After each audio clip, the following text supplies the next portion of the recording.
What's up guys, back in another vid. So today we're going to be watching I Build a Dumb Redstone Ideas by Purples, 454,000 subscribers. Shout out to this guy for letting me relate to it. But I asked you to send me dumbest, stupidest redstone ideas, and you guys did not hold back. You left over 1,000 comments, and I read through every single one. I picked out some of my favorites, and now I'm gonna build them. Mary Zmizki has asked for a super long 3x3 piston door that's hundreds of blocks long, and for that, I'm gonna need to make a one wide, tileable 3x3 piston door, so I can keep stacking it as many times as I want. So for a one wide 3x3, we're gonna need one of these.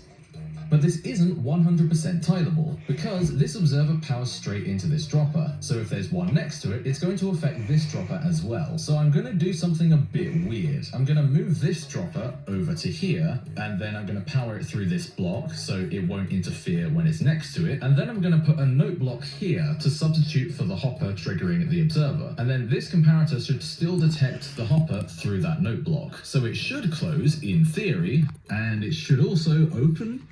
Well, that was easy. So that's actually the hard part done already. I just have to add in the door frame and then do the piston. you know what I like about this guy is that he makes like redstone builds that like he picks out stuff from his comments, like so he does what you guys say, like for example his viewers and subscribers and stuff like that. So he actually does what you guys say if he requests. So that's what I like about this guy, that he doesn't just think about himself, he thinks about other people with his redstone builds. So yeah, let's get back into it. The outside and make sure they don't interfere with each other. But I do kind of want them to be synchronized, otherwise this will look really bad when it opens. Oh, I'm so sorry about that. They are back. So if I Sorry about that. Here, that closes the whole door and it also opens the whole thing. Now if I want to put two of these right next to each other, I just have to stack them and replace these rails with powered rails. And I just realized the problem, these pistons are interfering with each other, so I'm gonna have to bring this further down. And now it's time to make this several hundred blocks long. I'm just gonna do /stack 200. Be right back while I fix these rails. 2,000 years later. That took way too long. World Edit and Rails really are like oil and water. This thing is so ridiculously long. It stretches way past my render distance. I am really scared to flip this lever. I really don't want to have to fix everything again, but I'm just gonna go for it.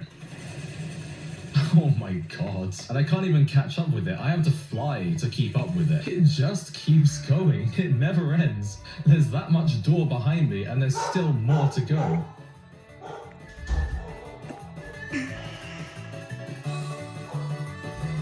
First of all, how did you even make it? Secondly, I'm not like a redstone, but See the beginning. damn, that's like,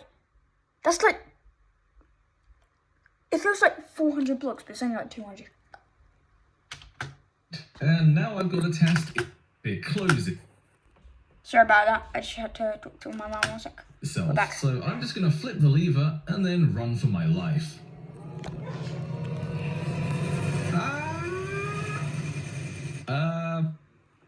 I appear to be stuck. I'm gonna have to go in spectator mode. Yeah, there's no outrunning this, but it seems to work. It also gave me a heart attack. Well, I'd call that a success. Mr. Lynx has asked for a staircase that knocks you down to the bottom before you reach the top. So anything to do with knocking the player back means that we're gonna be using slime blocks. So what I'm thinking is we pull down these stairs, then we push the next row of stairs up with slime blocks, and then we push it forward to shove the player back down the stairs, and when it's done, it hides itself away again. So first I've got this circuit that pulls the stairs down so they don't stick to the slime blocks when they push up. Then this messy part takes care of the double extender. And finally, this part just keeps pistons extended long enough so the trap can hide itself away again. So now it does this. And as much as I don't like them, I'm going to use a sculk sensor to trigger this thing, since it's kind of perfect for this. So let's try walking up the stairs. That actually worked way better than I thought it would. Well, there you have it. A staircase that you can't walk up. 96 Stars has asked for a working phone. Well, here it is. It's got a screen, it's got a home button, it's got volume controls, it's got cameras, it's got everything you need. And it's really thin, just like phones in real life. It's not switched on at the moment. I have to come around here and press the power button. And I'll just give it a second. It's not quite as powerful as phones in real life, so give it a moment. Oh my god.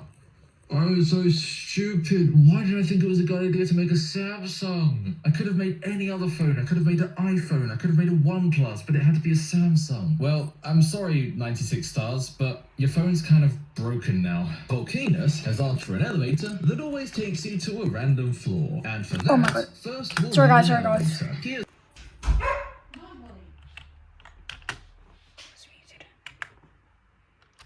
that always takes you to a random floor. And for that, first we'll need has asked for an elevator.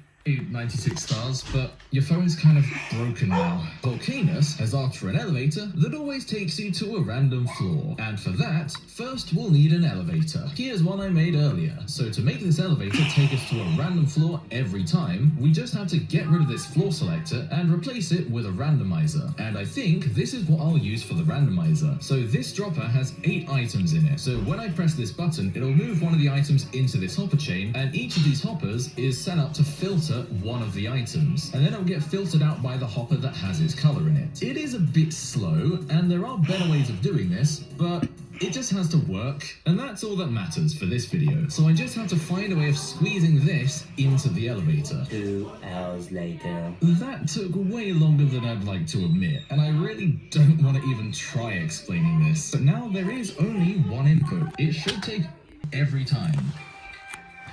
So this time it took us to the first floor. Oh my god, it took me out of the game, but I'm so sorry about that. That took me out of the thing, but I found back up with This is it. what I'll use roughly. for the randomizer. So this dropper has 8 items, is set up to filter one of the items, and then it'll get filtered out by the hopper that has its color in it. It is a bit slow, and there are better ways of doing this, but it just has to work, and that's all that matters for this video. So I just have to find a way of squeezing this into the elevator. 2 hours later. That took way longer than I'd like to admit, and I really don't want to even try explaining this. But now there is only one input. It should take us to a random floor every time.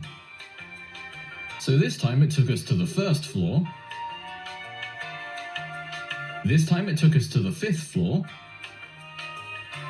And this time it took us to the 6th floor. So there we have an elevator that doesn't let you pick what floor you go to. Park has asked for a composter transportation tunnel, where you get into a composter, press a button, a trapdoor closes on your head, and it takes you somewhere else. I actually had this exact idea years ago, so I've already made it into a real thing, although I made it when composters didn't exist, so it's got a cauldron instead.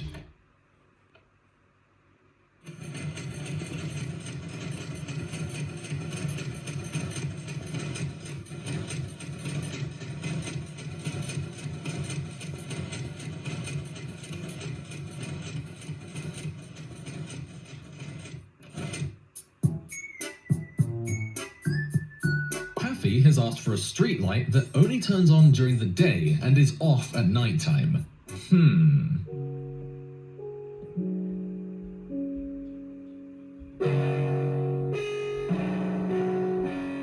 XXX Krusty Toes Official Gaming Roblox XXX has asked for a 5x5 door that opens 1 block at a time, so you have to press the button 25 times to fully open it. I have completely bodged this. You might be wondering why the hell there's water in it. It's there because I'm using a bunch of droppers to pass a single item through the door to tell it which block to retract at which time. When I need the item to go down, I just let it fall, and when I need the item to go up, I'm using bubble columns. So here we go. I've got to press this button 25 times to open the door fully. 1, there's the first block, 2, 3, 4, 5,